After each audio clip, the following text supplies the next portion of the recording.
बहिणीच्या पूर्वी कहाण्या सांगितल्या जायच्या, पण सध्याच्या कलियुगाच्या काळात वेगळंच घडत आहे. पहिल्या घरी जमलं नाही म्हणून बहिणीचं दुसरं लग्न केलं, दुसऱ्या घरी लग्न केलं, त्या ठिकाणी मुलाचं जमलं नाही म्हणून ती पुन्हा माहेरी आली. माहेरी एक भाऊ राहत होता, आई होती, पण भावाला दारूचे व्यसन जडलेलं होतं. गेल्या काही महिन्यापासून त्याला बायकोचं सुख मिळालं नव्हतं, त्यामुळे तो हवालदिल झालेला होता. शेतात लाईटचे पोल रोवण्यासाठी तो कद्दे घोंचत होता. त्यावेळी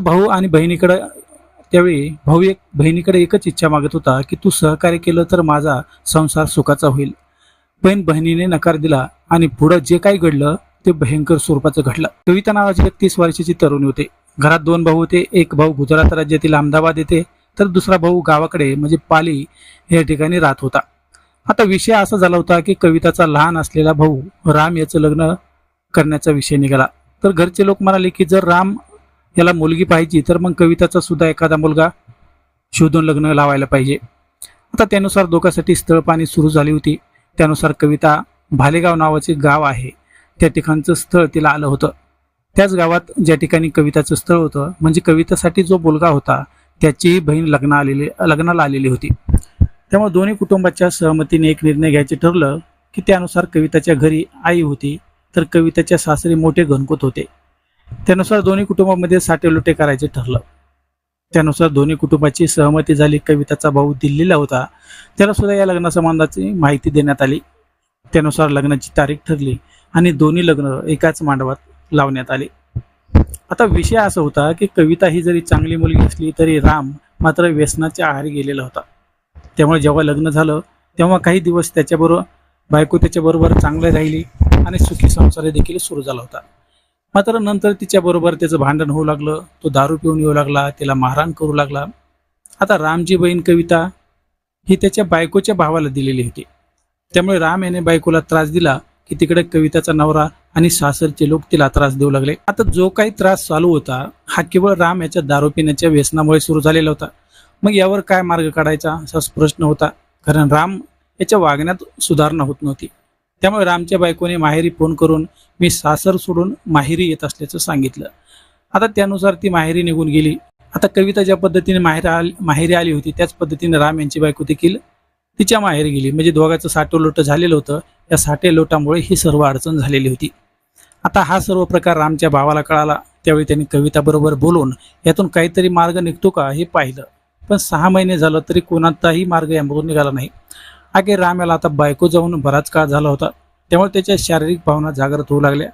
तो अस्वस्थ वाटू लागला. राम याने हाताने बायको माहेरी पाठवली होती आणि आता बहिणीच्या पाठीमागे तो लागला होता. पण बहीण मात्र राम याचा एकही शब्द ऐकण्यास तयार नव्हती. तिने राम जो काही बोलतो ते मनावरच घेतले नाही. पण जेव्हा राम याचा घरात त्रास वाढला त्यावेळी कविताने दुसरं लग्न केलं. आता दुसरं लग्न केलं त्यावेळेस त्या ठिकाणी लहान मुले होते. त्यामुळे काही महिने कविताने त्या ठिकाणी संसार केला, पण त्या ठिकाणी मुलाचं काही ते जमलं नाही. त्यामुळे कविता हे सर्व सोडून पुन्हा माहेरी आली. अशा प्रकारे कविताने 2 लग्न केले, पण एकाही ठिकाणी ती राहू शकली नाही. त्यामुळे पुन्हा ती माहेरी आली. आता कविता माहेरी आल्यामुळे राम याला पुन्हा कविताकडे अपेक्षा वाढायला सुरुवात झाली. घरात आई होती, त्यामुळे आई कविताला समजावून सांगेल असं वाटत होतं, पण आईने सुद्धा राम याच्या बोलण्याकडे लक्ष दिलं नाही. इकडे मात्र राम रात्र झाली की बायकोची आठवण येऊ लागली म्हणून रडायचा, मोठ्याने ओरडायचा. पण जोपर्यंत कविता त्याला सहकार्य करत नाही तोपर्यंत बायको परत येणार नाही हे त्याला माहिती होतं. त्यामुळे तो कविताला म्हणत होता की तू जर सासरी जा, तू जर गेली तर माझी बायको परत येईल. पण कविताने एक लग्न सोडून 2 लग्न केले होते. दोन्ही लग्नात तिला संसार टिकवता आला नाही. मग ती माहेरी राहून शेतातील कामे करू लागली, आईला कामात मदत करू लागली. असं ती कामं त्या घरी करत होती. त्यामुळे आता पुन्हा लग्नाच्या बंधनात तिला जायचं नव्हतं. त्यामुळे ती भावाला स्पष्ट नकार देत होती. आता राम याला बहीण आणि आई देखील आपल्या बायकोबद्दल काहीच बोलत नाहीत असं वाटत होतं. तेव्हा तो जास्त दारू पिऊ लागला. घरी येऊन बहीण आई बरोबर भांडण करू लागला. शेतात विजेच्या खांबासाठी खड्डे खोदण्याचं काम चालू होतं. सकाळी झालेली होती. राम याला मोठ्या भावाचा गुजरातीतून फोन आला होता. घरची परिस्थिती कशी काय याची त्यांनी विचारणा केली. तेव्हा राम याने शेतात विजेच्या खांबासाठी खड्डे खोदण्याचं काम चालू असल्याचं सांगितलं. आता घरात मोठा भाऊ असल्यामुळे तो बहीण आणि आईच्या प्रकृतीची विचारपूस करायचा. तेव्हा सर्व काही चांगलं असेल असं रामच्या भावाला वाटत होतं. त्यानुसार तो कमी जास्त खर्चासाठी पैसे देखील पाठवत होता. पण राम हे सर्व पैसे दारूच्या आहारी घालत होता.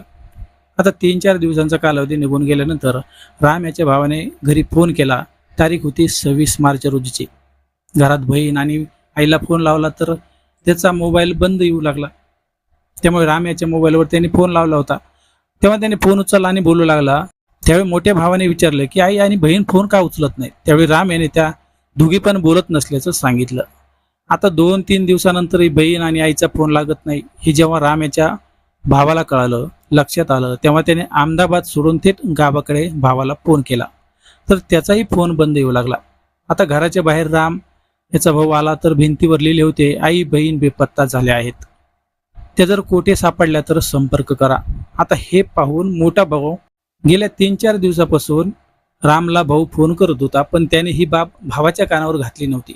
आता जो काही प्रकार झाला होता त्याबद्दल रामच्या भावाला काहीच माहीत नव्हतं. त्यामुळे त्याने थेट पोलीस ठाणं गाठलं. त्या ठिकाणी बहीण आणि आई बेपत्ता असल्याची तक्रार दिली. आता पोलिसांनी 2 दिवस शोध सुरू केला, पण कुठेच दोघीचा पत्ता लागला नाही. परंतु घराच्या बाहेर काहीतरी रक्ताचे डाग त्यांना दिसून आले. त्यामुळे रामच्या भावाला संशय आला होता, कारण राम याने 3 दिवसापूर्वी विजेच्या खांबासाठी खड्डे खोदत असल्याचं सांगितलं होतं. त्यानुसार पोलिसांना माहिती मिळाली आणि पोलिसांनी खड्डे खोदायला सुरुवात केली.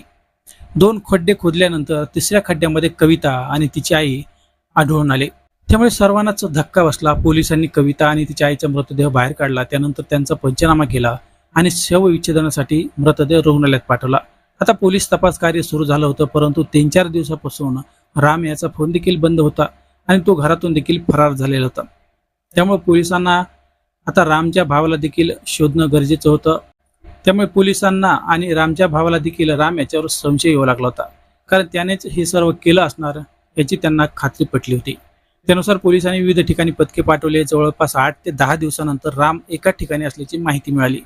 त्यानुसार पोलिसांनी त्या ठिकाणी छापा मारला आणि राम याला पकडण्यात आलं. आता त्याला पकडल्यानंतर पोलीस स्टेशनमध्ये त्याला आणलं. त्याची चांगलीच खबरदारी घेतली. तेव्हा त्याने बायको माहेरी गेली, ती परत येत नसल्यामुळे परेशान झालो असल्याचं सांगितलं.